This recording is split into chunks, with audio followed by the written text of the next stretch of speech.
বন্ধুরা, আমি রূপালী চলে এসেছি আজকের লাঞ্চ থালি নিয়ে।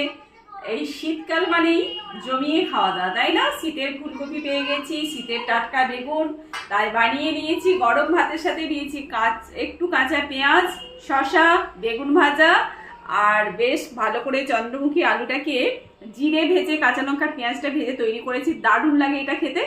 আর এখানে নিয়েছি আমি ফুলকপি আর রুই মাছ দিয়ে আলু দিয়ে ঝোল। বুঝতেই পারছো, শীতের ফুলকপি থেকে সাথে রুই মাছের ঝোল কতটা টেস্টি বলে বোঝাতে পারবো না। তাহলে দেরি না করে খাওয়া শুরু করি।